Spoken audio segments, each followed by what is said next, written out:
الحمدللہ والصلاۃ والسلام علی رسول اللہ. الحمدللہ. آج ہم نے 25ویں پارے کی تلاوت و سماعت مکمل کی ہے.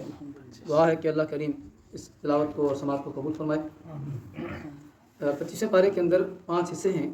سورہ حامیم سجدہ کا بقیہ حصہ ہے. سورہ شورہ مکمل، سورہ زخرف مکمل، سورہ دخان مکمل اور سورۃ الجاثیہ یہ مکمل 4 صورتیں آج ہم نے تلاوت و سماعت کی ہیں. سورہ حامیم سجدہ کا جو بقیہ حصہ ہم نے پڑھا ہے تقریباً ایک رکوع ہے اس کا. تو اللہ تعالیٰ اس کے اندر ارشاد فرماتا ہے کہ عالم الغیب جو ہے نا وہ صرف اللہ تعالیٰ کی ذات ہے، یعنی اللہ ہی کے پاس ہے قیامت کا علم. قیامت کا علم صرف اور صرف اللہ تعالیٰ جانتا ہے اور کوئی نہیں جانتا.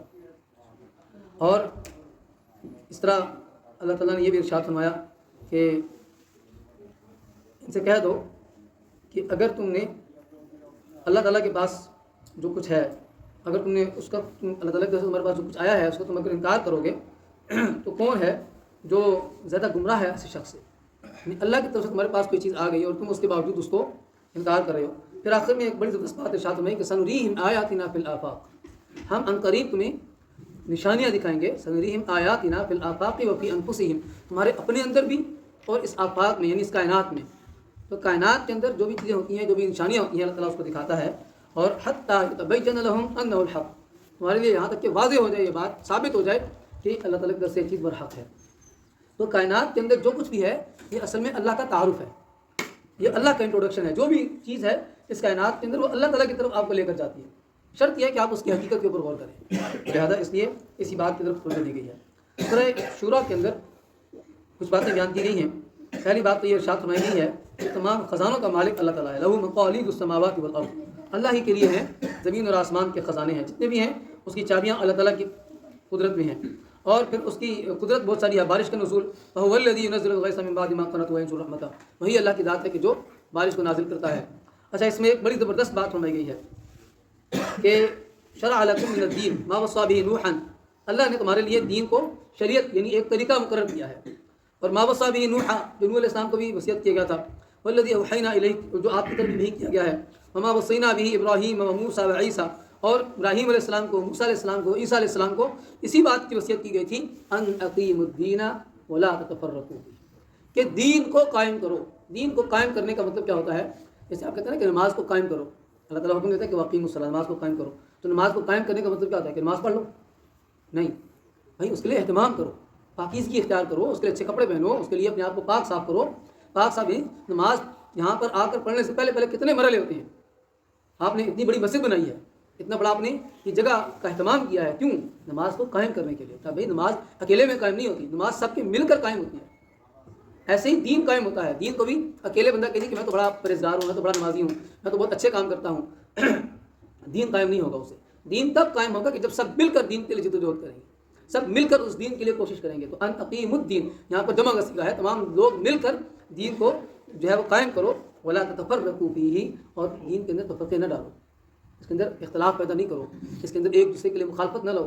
اور مخالفتیں مول لے کر تم دلوں میں نفرت رکھ کر کسی دوسرے کے ساتھ کیسے تم کھڑے ہو سکتے ہو؟ ولا تتفرقوا فیہ. اور کبر علی المشرکین، مشرک لوگوں کے اوپر یہ بات بہت ناگوار گزرتی ہے. بات ادعوہم الی، کہ تم ان کو اس دین کی طرف بلاتے ہو. یعنی آپ جب بھی دین کا پرچار کریں گے تو فیس بک آپ کے پیج کو بلاک کر دیں گے. آپ ذرا کھل کر کام کریں، آپ کے اوپر ریسٹرکشن لگ جائیں گی، پابندیاں لگ جائیں گی. اور اسی طریقے سے بہت سارے ایسے کام ہوتے ہیں کہ جس کی وجہ سے ان لوگوں کو بڑی چڑ ہوتی ہے اس سے. لیکن اللہ یجتبی الیہ من یشاء ویہدی الیہ من ینیب، اللہ چن لیتا ہے اس راستے کی طرف، اس دین کی طرف جس کو چاہتا ہے. یہ اللہ کا انتخاب ہے، اور جس کو اللہ چن لے اس سے پھر اور کون خوش نصیب ہوگا. تو اس لیے فرمایا کہ اللہ الذی انزل الکتاب بالحق والمیزان، اللہ نے اس کتاب کو نازل کیا حق کے ساتھ اور میزان دے گا.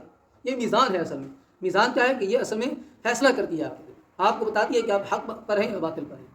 آپ نے اگر آپ اپنے آپ کو جانچنا ہے، پرکھنا ہے، اس کتاب کی روشنی میں، اس قرآن کی روشنی میں اپنے آپ کو آپ جانچیں گے، آپ پرکھیں گے. تو فرمایا کہ یہ اللہ تعالیٰ کی طرف سے کتاب نازل کی گئی ہے. پھر فرمایا کہ اللہ تعالیٰ جو ہے توبہ قبول کرتا ہے اپنے بندوں کی، اور ان کی سیئات سے جو گزر کرتا ہے، اور وہ جانتا ہے جو کچھ بھی وہ کرتے ہیں. اور پھر فرمایا کہ دیکھو جو مومن ہیں ان کی صفات کیا ہیں کہ فما اوتیتم من شیء فمتاع الحیاۃ الدنیا، جو کچھ بھی تمہارے پاس ہے دیا گیا تمہیں یہ دنیا کی زندگی کا سامان ہے. لیکن وما عند اللہ خیر ابقی، جو اللہ کے پاس ہے نا وہ سب سے بہترین بھی ہے اور باقی بھی رہنے والا ہے. یعنی دنیا میں آپ اچھی سے اچھی چیز بھی لے لیں وہ کتنا عرصہ نکالے گی. آپ اچھا لباس لے لیں، آپ اچھی گاڑی لے لیں، آپ اچھا کھانا لے لیں، اور آپ اچھا گھر بنا لیں،